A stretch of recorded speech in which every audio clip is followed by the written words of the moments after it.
आज के वीडियो में हम लोग बात करेंगे क्रॉस प्राइस इफेक्ट, तिरछा कीमत प्रभाव। हाँ बच्चों, हम लोग डिमांड फंक्शन पढ़ चुके हैं।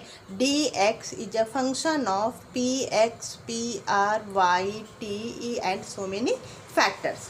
ओके, अब इतने सारे डिटर्मिनेंट्स का असर क्वांटिटी डिमांडेड पर या एक्स वस्तु की मांग पर पड़ता है। अब देखिए, कई बार हम क्या करते हैं कि D x is a function of P x की बात करते हैं, यानी कि जो एक्स कमोडिटी की प्राइस है उसमें परिवर्तन का क्या असर एक्स वस्तु की डिमांड पर पड़ेगा। यानी आप ध्यान से देखिए, यहाँ पर एक्स वस्तु की ही कीमत है और एक्स वस्तु की ही डिमांड है। एक्स वस्तु को अगर हमने मान लिया ये पेन है, तो पेन की प्राइस और पेन की डिमांड के बीच में क्या रिलेशन है, ये कहलाता है डायरेक्ट प्राइस इफेक्ट, या हम इसको कीमत प्रभाव के नाम से भी जानते हैं। आज हमें क्या बात करनी है बच्चों? Cross price effect. क्रॉस यानी कि कमोडिटी डिमांड किसकी करनी है? एक्स कमोडिटी की, लेकिन प्राइस हमें एक्स की नहीं लेनी है, बल्कि किसकी लेनी है? रिलेटेड कमोडिटीज की, यानी कि रिलेटेड कमोडिटी जो पी आर है। When we talk about D x is a function of P R, where P R क्या है? Related goods, and we know related goods have two types, substitute goods and complementary goods.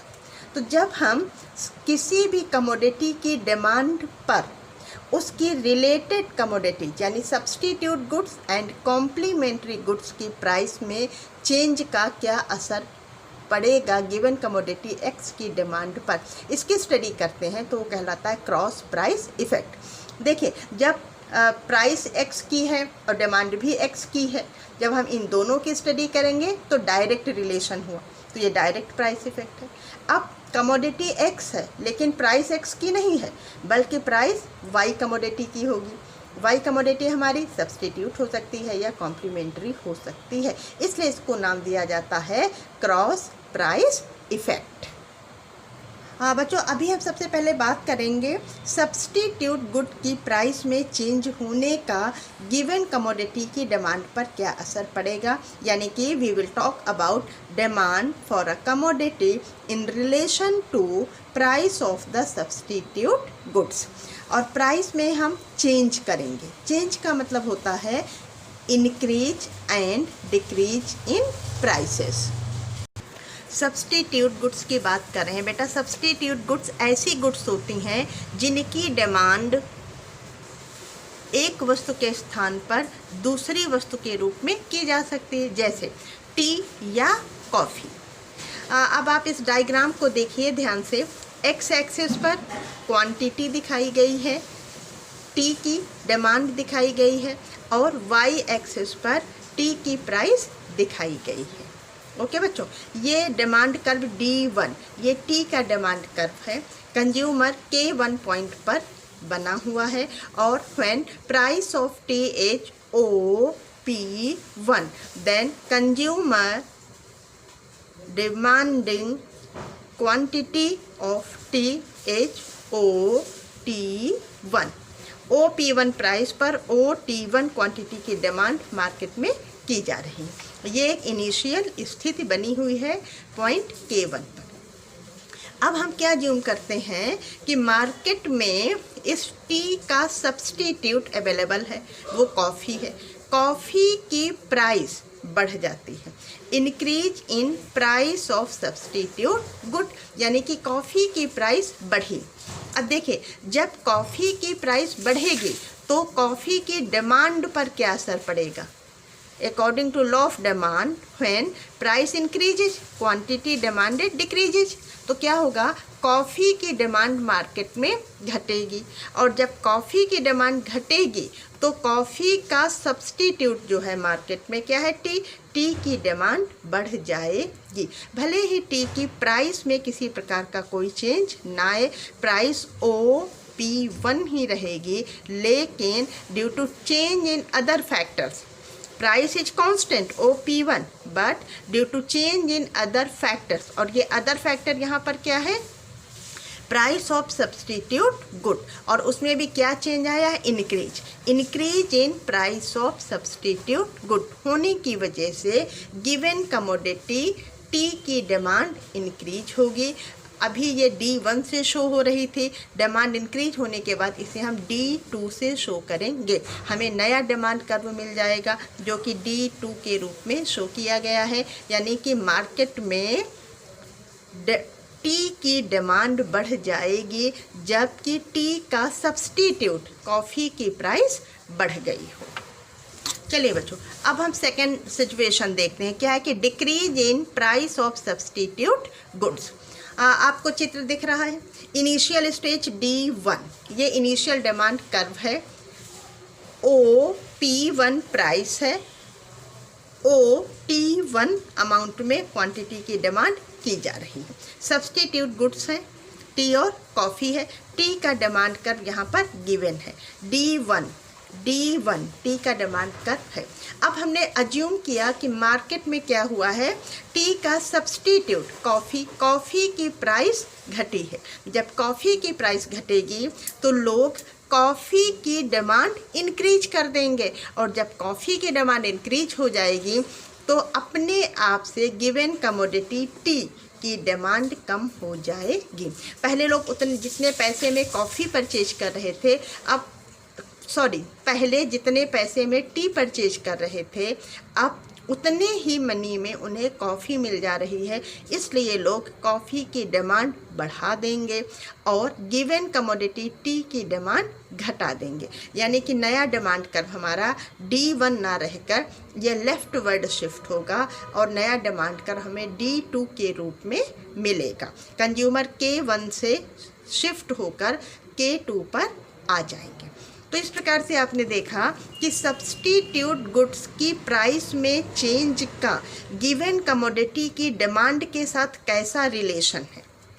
आप देखिए, जब substitute good की price बढ़ी, PR क्या है, price of related goods, specially यहाँ पर क्या है, सब्सटीट्यूट गुड। जब सब्सटीट्यूट गुड की प्राइस बढ़ी है तो गिवन कमोडिटी टी की डिमांड बढ़ी है, यानी सेम डायरेक्शन में चेंज हो रहा है। दूसरे फिगर में आपने क्या देखा, जब सब्सटीट्यूट कमोडिटी कॉफ़ी की प्राइस कम हुई है तो गिवन कमोडिटी टी की डिमांड भी कम हो गई है, यानी सेम डायरेक्शन में चेंज हो रहा है। तो आप क्या रिजल्ट निकालते हैं, आपका रिजल्ट निकला कि सब्सटीट्यूट गुड्स की प्राइस और गिवन कमोडिटी एक्स की डिमांड के बीच में पॉजिटिव रिलेशन होगा। क्यों पॉजिटिव रिलेशन है, क्योंकि दोनों वेरिएबल्स में एक ही दिशा में चेंज हो रहा है।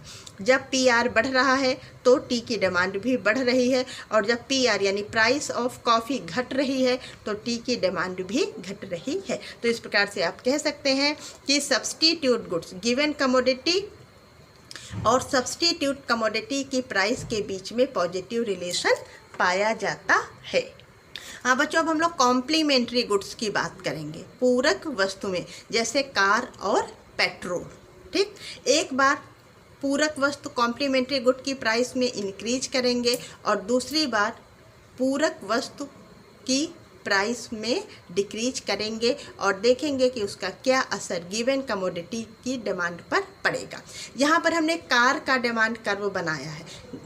OX एक्सिस पर कार की क्वांटिटी यानी कार की कितनी डिमांड की जाएगी ये शो किया गया है, और OY एक्सिस पर प्राइस ऑफ कार। आप देख सकते हैं कि प्राइस OP1 है जो कि कांस्टेंट बनी हुई है। मार्केट में प्राइस कांस्टेंट है, क्या चेंज हो रहा है, अदर थिंग्स में चेंज होगा। इनिशियल डिमांड कर्व D1 है, कार की डिमांड कर्व को शो कर रहा है।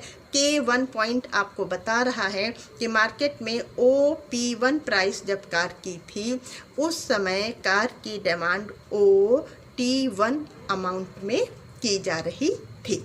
अब हम ये मान लेते हैं कि कार का कॉम्प्लीमेंट्री क्या है, पेट्रोल। अब पेट्रोल की प्राइस को एक बार इंक्रीज करेंगे और दूसरी बार डिक्रीज करेंगे और देखेंगे कि उसका कार के डिमांड कर्व पर क्या असर पड़ेगा। पहले हम क्या करते हैं कि कार की प्राइस को इंक्रीज करते, कार का सब्स्टिट्यूट पेट्रोल की प्राइस को हम इंक्रीज करेंगे। जब पेट्रोल की प्राइस, हाँ बच्चों, यहाँ पर कार का कॉम्प्लीमेंट्री गुड पेट्रोल है, हमने पेट्रोल की प्राइस को बढ़ाया। अगर मार्केट में पेट्रोल की प्राइस बढ़ेगी तो पेट्रोल की डिमांड पर क्या असर पड़ेगा? पेट्रोल की डिमांड कम हो जाएगी, और जब पेट्रोल की डिमांड कम हुई है तो उसका कॉम्प्लीमेंट्री कार की डिमांड अपने आप कम हो जाएगी। प्राइस अभी भी OP1 ही है, प्राइस में कोई चेंज नहीं है, प्राइसेस कांस्टेंट है OP1 लेवल पर, but due to increase in price of petrol demand for given commodity car will shift to leftward, यानी कि जो D1 डिमांड कर्व था वो अब अंदर की ओर, पॉइंट ऑफ ओरिजिन की ओर आएगा और D2 हो जाएगा। मार्केट K1 से K2 की ओर शिफ्ट हो जाएगा, नया डिमांड कर्व लेफ्टवर्ड शिफ्ट हो जाएगा, जो ये शो कर रहा है कि मार्केट में डिमांड, कार की डिमांड T1 से घट कर T2 रह गई है, यानी T1 से T2 की ओर मूवमेंट हो जाएगा। ये क्यों हुआ है? Due to increase in price of petrol which is the complementary good of car. अब दूसरी ओर आगे बढ़ते हैं, अब हम प्राइस को डिक्रीज करते हैं। ओके बच्चों, आप देखिए OX एक्सिस पर क्वांटिटी कार की डिमांड है, OY एक्सिस पर प्राइस दी है, तो OX और OY पर कार की प्राइस और कार की डिमांड दी गई है। आप देख सकते हैं कि D1 इनिशियल डिमांड कर्व है, जो शो कर रहा है K1 पॉइंट पर मार्केट में कार की प्राइस OP1 होने पर कार की डिमांड OT1 अमाउंट में की जा रही है।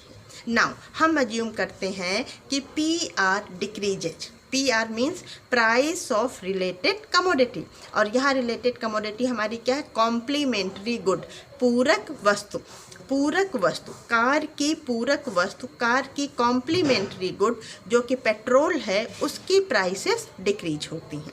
जब पेट्रोल की प्राइस डिक्रीज होगी तो पेट्रोल की डिमांड बढ़ेगी, और जब पेट्रोल की डिमांड बढ़ेगी तो कार की डिमांड अपने आप बढ़ जाएगी।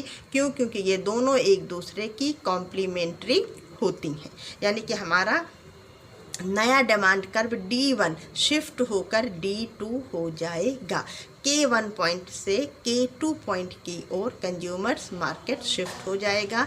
प्राइस में किसी प्रकार का कोई चेंज नहीं आएगा, बिना प्राइस चेंज के भी क्वांटिटी में चेंज आ जाएगा। इसी को हम नाम देते हैं इंक्रीज इन डिमांड। तो इस तरीके से आपने देखा कि कॉम्प्लीमेंट्री गुड्स के साथ में नेगेटिव रिलेशन देखने को मिलता है। देखिए नेगेटिव रिलेशन क्यों है? क्योंकि आप ध्यान दें कि जब PR प्राइस ऑफ पेट्रोल, जो कि हमारी कॉम्प्लीमेंट्री गुड थी कार की, उसकी प्राइस जब घटती है, पेट्रोल की कीमत घटने से इकोनॉमी में क्या असर आया? पेट्रोल की कीमत घटी है लेकिन डिमांड किसकी बढ़ गई है? कार की। तो दोनों में अपोजिट डायरेक्शन चेंज देखने को मिल रहा है।